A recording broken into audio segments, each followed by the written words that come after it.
Hello, everyone. Welcome once again to Ann Angel's Reading Room, and we're back for another episode of the Courtship of Miles Standish. Here we are, we're at section 4, and it's called John Alden. Where we last left John, he had been trying to tell Priscilla why she should marry Miles Standish, and she looked at him and said, "Why don't you speak for yourself, John?" And now we're going to find out what John thought about that and what he has to say and how he's going to handle the situation. So here we go. It's part number 4, called John Alden. Into the open air, John Alden, perplexed and bewildered, rushed like a man insane and wandered alone by the seaside, paced up and down in the sands, and bared his head to the east wind, cooling his heated brow and the fire and fever within him. Slowly, as out of the heavens, with apocalyptical splendors sank the city of God in the vision of John the Apostle. So with its cloudy walls of chrysolite, jasper, and sapphire, sank the broad red sun, and over its turrets uplifted glimmered the gold reed of the angel who measured the city. "Welcome, O wind of the east," he exclaimed in his wild exultation. "Welcome, O wind of the east, from the caves of the misty Atlantic, blowing o'er fields of dulse and measureless meadows of seagrass, blowing o'er rocky wastes and the grottos and gardens of the ocean. Lay thy cold, moist hand on my burning forehead, and wrap me close in thy garments of mist to allay the fever within me." Like an awakened conscience, the sea was moaning and tossing, beating remorseful and loud the mutable sands of the seashore. Fierce in his soul was the struggle and tumult of passions contending, love triumphant and crowned, and friendship wounded and bleeding, passionate cries of desire and importunate pleadings of duty. "Is it my fault," he said, "that the maiden has chosen between us?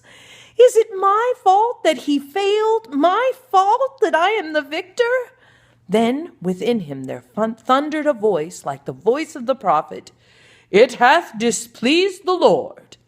And he thought of David's transgression, Bathsheba's beautiful face, and his friend in the front of the battle. Shame and confusion of guilt and abasement and self-condemnation overwhelmed him at once, and he cried in the deepest contrition, "It hath displeased the Lord. It is the temptation of Satan." Then, uplifting his head, he looked at the sea and beheld there, dimly, the shadowy form of the Mayflower riding at anchor, rocked on the rising tide and ready to sail on the morrow. Heard the voices of men through the mist, the rattle of cordage thrown on the deck, the shouts of the mate, and the sailors, "Aye, aye, sir," and clear and distant, but not loud, in the dripping air of the twilight. Still, for a moment he stood and listened and stared at the vessel, then went hurriedly on, as one who, seeing a phantom, stops, then quickens his pace and follows the beckoning shadow. "Yes, it is plain to me now," he murmured. "The hand of the Lord is leading me out of the land of darkness, the bondage of error, through the sea that shall lift the walls of its waters around me, hiding me, cutting me off from the cruel thoughts that pursue me. Back will I go o'er the ocean, this dreary land will abandon, her whom I may not love, and him whom my heart has offended.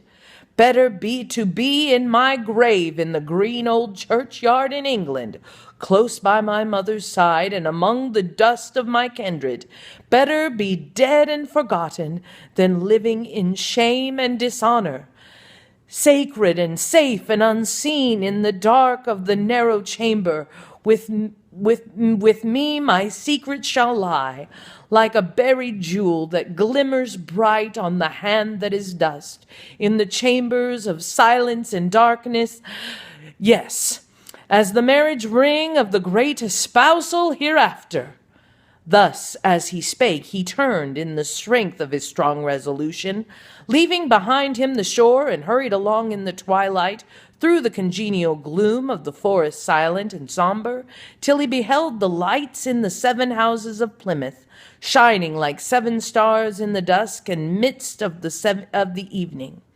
Soon he entered his door and found the redoubtable captain sitting alone and absorbed in the martial pages of Caesar, fighting some great campaign in Hainault or Brabant or Flanders. "Long have you been on your errand," he said with a cheery demeanor, even as one who is waiting for an answer and fears not the issue. "Not far off is the house, although the woods are between us. But you have lingered so long that while you were going and coming, I have fought 10 battles and sacked and demolished a city. Come, sit down, and in order relate to me all that has happened." Then John Alden spake, and related the wondrous adventure, from beginning to end minutely, just as it happened, how he had seen Priscilla, and how he had spied in his courtship, only smoothing a little and softening down her refusal. But when he came at length to the words Priscilla had spoken, words so tender and cruel, "Why don't you speak for yourself, John?" Up leaped the captain of Plymouth, and stamped on the floor, till his armor clanged on the wall where it hung with the sound of a sinister omen. All his pent-up wrath burst forth in a sudden explosion, even as a hand grenade that scatters destruction around it. Wildly he shouted, and loud, "John Alden, you have betrayed me! Me, Miles Standish, your friend, have supplanted, defrauded, betrayed me! One of my ancestors ran his sword through the heart of Wat Tyler. Who shall prevent me from running my own through the heart of a traitor? Yours is the greater treason, for yours is a treason to friendship. You who lived under my roof, whom I cherished and loved as a brother, you who have fed at my board and drunk at my cup, to whose keeping I have entrusted my honor, my thoughts, my most sacred and secret, you too, Brutus! Ah, woe to the name of friendship hereafter! Brutus was Caesar's friend, and you were mine. But henceforward let there be nothing between us save war and implacable hatred." So spake the captain of Plymouth, and strode about in the chamber, chafing and choking with rage, like cords were in the veins on his temples. But in the midst of his anger a man appeared at the doorway, bringing in uttermost haste a message of urgent importance, rumors of danger, and war and hostile incursions of the Indians. Straightway the captain paused, and without further question or parley, took from the nail on the wall his sword with his scabbard of iron, buckled the belt about his waist, and frowning fiercely departed. Alden was left alone. He heard the clank of the scabbard growing fainter and fainter, and dying away in the distance. Then he arose from his seat and looked forth into the darkness, felt the cool air blow on his cheek that was hot with the insult, lifted his eyes to the heavens, and folding his hands as in childhood, prayed in the silence of night to the Father who seeth in secret. Meanwhile, the choleric captain strode wrathful away to the council, found it already assembled, impatiently waiting his coming. Men in the middle of life, austere and grave in deportment, only one of them old, the hill that was nearest to heaven covered with snow, but erect, the elder of Plymouth. God had sifted 3 kingdoms to find the wheat for this planting, then had sifted the wheat as the living seed of a nation, so say the chronicles old, and such is the faith of the people. Near them was standing an Indian, an attitude stern and defiant, naked down to the waist, and grim and ferocious in aspect, while on the table before them was lying unopened a Bible, ponderous, bound in leather, brass-studded, printed in Holland, and beside it outstretched the skin of a rattlesnake glittered, filled like a quiver with arrows, a signal and challenge of warfare brought by the Indian, and speaking with arrowy tongues of defiance. This Miles Standish beheld as he entered and heard them debating. What were an answer befitting the hostile message and menace? Talking of this and that, contriving, suggesting, objecting, one voice only for peace, and that the voice of the elder, judging it was wise and well that some at least were converted, rather than any were slain, for this was but Christian behavior. Then out spake Miles Standish, the stalwart captain of Plymouth, muttering deep in his throat, for his voice was husky with anger. What? Do you mean to make war with milk and the water of roses?